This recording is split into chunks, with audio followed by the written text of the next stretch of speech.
What's going on YouTube? My name is FG3000. I'm back in the place to be and welcome to Elune, a brand new hero collector that is currently in closed beta. Now you guys know how I feel about betas. I don't really like to spend a ton of time in them due to the fact that your progress does get wiped, but I did want to put this together to kind of show you how the game is progressing thus far, and I must say my very early impressions of this title are quite positive. So if you are on the lookout for a new hero collector in the near future, I do think that this one is worth keeping an eye out for. So with all that out of the way, let's jump right into the game. And you guys know how I like to start dissecting my hero collectors in the roster, because clearly a hero collector can only be as fun as the heroes that you can collect. And so far my favorite hero that I collected is Seraphine for obvious reasons. So if you guys want to know, does this game pass the FG stamp of approval when it comes to heroes that you can collect? Yes, it does. So that's my girl Seraphine right there, one of my favorites by far. Here's my tank right here, White Silver Janet. We have Medina here, who's my healer, basically by throwing potions at your face. I'll take it. We have Leto here, which, is it just me, or does he look like every main character in every single hero collector that I play on this channel? I swear to God, like, I'm not gonna be super hard on the game for it because the other characters are quite unique, but this guy right here, I feel like this guy is generic McGee right there. So there you go, there's Leto, there's Lynn, there's Magician Ping, who is, spoiler, a magical penguin. There you go. Michelle, we have Eris here. And so far, early on, like I said, I don't know all of the ins and outs of the game so far, but so far the costumes in the game are unlocked via milestones. So as you guys can see, if you get 5-star or 6-star, you get to unlock these costumes here. Some other characters have different requirements. So this one, if you complete a specific daily task, you unlock that costume. So far, when it comes to the heroes, when it comes to the costume system, I'm very much intrigued. So let's jump over to the combat and see if the game continues to hold up. Now, this screen should look very familiar, and most hero collectors is pretty straightforward. You're gonna go from stage to stage, completing objectives. Now, so far, the game does not have like a 3-star system, so as long as you complete the stage, you're good.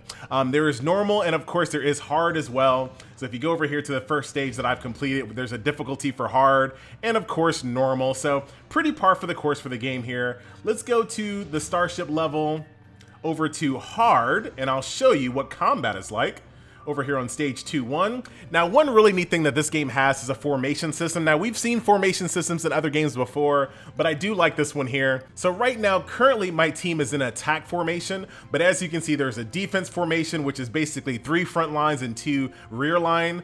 There's charge, which is 1 front line and 4 rear line. And then there's something called the iron wall, which is 4 front line units and then 1 rear unit. So that's actually pretty cool. But like I said, I'm running the attack formation, which is 2 tanks in the front, and then I have my healer here, my controller, and then my DPS here in the back. You can also enhance these as you move along, so I can use gold to make this formation stronger and stronger. So that is the formation system there. There is a friendship system here as well, so I can go ahead and bring you, but I'm not gonna really utilize that because I wanna show you my character. So let's jump into combat. The 2D art is very well done. I wanna see more of the 2D art actually in the game and not in just the loading screens. But that's a nitpick there.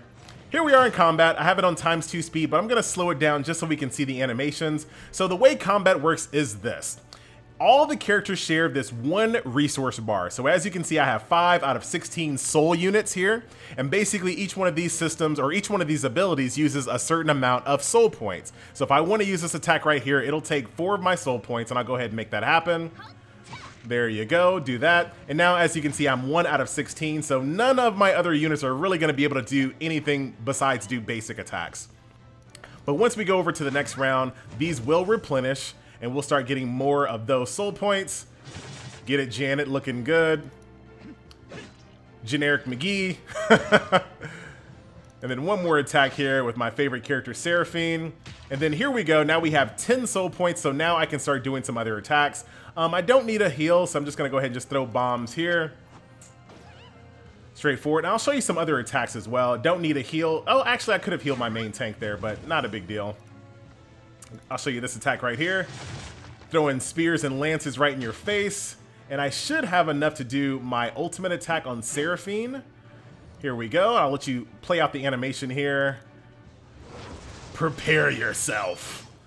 Hell's Claw, yes indeed. So the epic characters in this game have a full animated ultimate, but the other characters do not. Now that'll make more sense once I actually show you more of the roster, but that's basically combat in the game. Take our loot and move on to the next stage.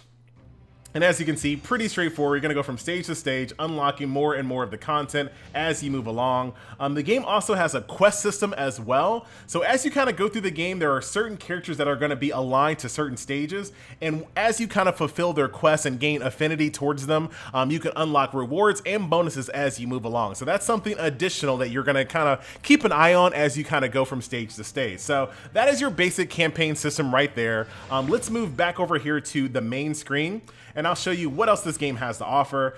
So we have this thing called a Mobius Dungeon. Once again, I'm not gonna really show you this too much, but basically as you kind of get loot throughout some of these stages, these loots will kind of combine to make very specific dungeons. I know this sounds really weird, but you'll take different parts of different types of drops to create a unique dungeon that you can open up for other players.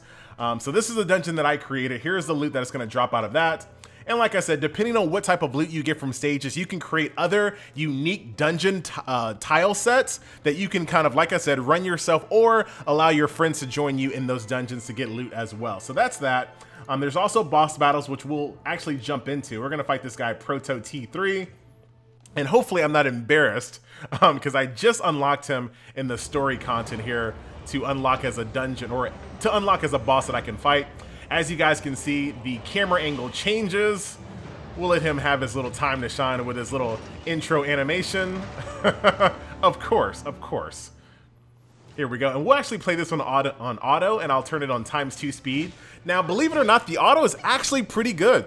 If you start getting really low on HP, it'll prioritize your soul points to heal as opposed to just doing damage willy-nilly. So the autoplay is actually quite decent. And let's see if he summons any ads. Because if he does summon ads, what I can do while the autoplay is on, I can actually click on the ads and the autoplay will prioritize that target without me even turning autoplay off. So that's actually a pretty neat touch there. But I don't know if this guy is gonna actually summon any ads, so we might be pretty good.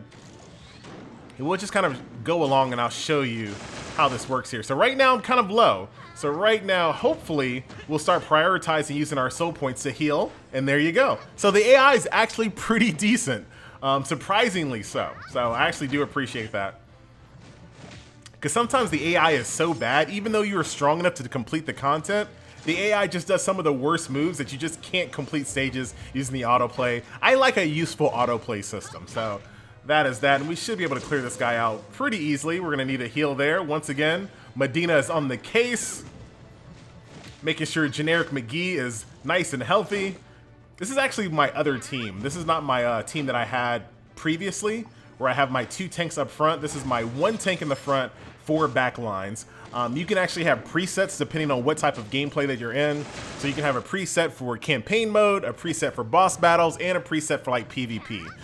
So really easy to kind of jump back and forth between teams in this game. Oh, he's moving on to phase 2. Guy's very angry, it looks like, but I don't think you're gonna last, buddy.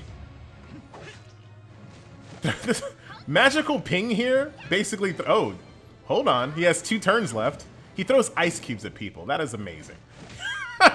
Literally throws ice cubes at people. We have 1 turn left. Let's see what Proto does to us. If he gets the opportunity. No, he's not gonna get it. GG. Sorry, buddy. Not in this video. Not in this video. And there you have it. That's a quick boss run. There is Seraphina once again looking good. We'll take our loot, which is gear, and we'll leave that. So far I showed you guys the campaign mode, we showed you a little bit of combat, showed you some boss battles, we kind of explained the dungeons a little bit, more to come once the game is in an open beta or some type of release where your progress won't be wiped, so I can give you some more details there. In addition to that, there's a thing called Dimensional Rift along with World Boss, which is pretty self-explanatory. Moving back over here to the home screen, of course there is PvP. Now, we're not going to jump too far into this battle here. This is a 1 versus 1 PvP system. It's you versus the AI. You can put it on auto or you can do it manually. There's a tournament mode and of course there's alliance battle. So that is that. Now this game does have the tried and true exploration mode, so pretty straightforward. You send your units out on missions, they come back in a few hours with goodies. Now, what this game does a little bit differently is combine this exploration mode with the workshop system. So the things that you get out of the exploration mode are used in the workshop to create special potions. So let's say you're trying to get an edge in combat and you need a little bit more accuracy. You can use the goodies that you got from exploration to make different types of potions that you can use in combat. So pretty nice touch. I do kind of appreciate that. So here we are back in the character screen, and I want to kind of show you how you upgrade your characters inside the game. So there is gear in the game. So basically very easy. If you want to find the very best gear for your character, you can auto equip it or you can manually equip it. And that's something that you might do if you're trying to make sure that you get certain set bonuses. So pretty straightforward there. You can also enhance your gear. So if you have these little enhancement stones, you can enhance your gear, and you can basically wager how many that you want to kind of gamble based on how lucky you're feeling. So if you only want to use 7 stones, there's only a 65% success rate. Or if you want to be very careful, you can use 19 stones to make sure you get a 100% success rate to increase the level of your weapon. So pretty straightforward, and that is the gear system. In addition to that, you also have a skill system. So basically, as you get duplicate units of these characters, you can use them to enhance your skills. There are skill gems, but I haven't really touched the surface of that just yet. So more to come on that in a future video. The upgrade system is pretty straightforward. So you have these little units right here that are specially made to upgrade and level your character. So you can do it this way, or you can use units that you're no longer using to upgrade your characters, etc., etc. And then we've already kind of talked about the costume system earlier in the video. So that is pretty much the game in a nutshell. Like I said, I want to bring you more of this game once the game kind of goes into an open beta or a global release, because I like to get comfortable with my team. So that's just me. But let's end the video off as we normally do with the summon. I'll let the animation play out the first time.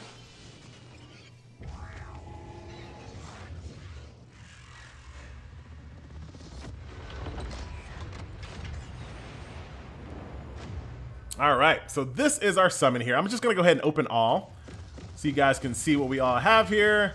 A bunch of blues, and we have, this guy looks like Anubis. Is that, oh, his name is not Anubis. Looks like FG got a brand new tank. Look at this guy. Very cool. So that will do it in this video. Like I said, ladies and gentlemen, I don't want to get too comfortable, but I will be bringing you a follow-up video in this game as we move along and get closer and closer to an actual full release. But that will do it. Overall, very positive impressions of the title. It looks like it's a very well thought out game. The app runs extremely smooth. All of the menus flow really quick. You've already been seeing it in the game. It's really easy to get to everything that you need to get to quite quickly. Tons of quality of life features, etc., etc. Very positive impressions thus far. So that will do it for this early impressions of this closed beta. Ladies and gentlemen, boys and girls, once again, my name is FG3000. Thank you so much for watching, and I will see you guys in the next video. Later.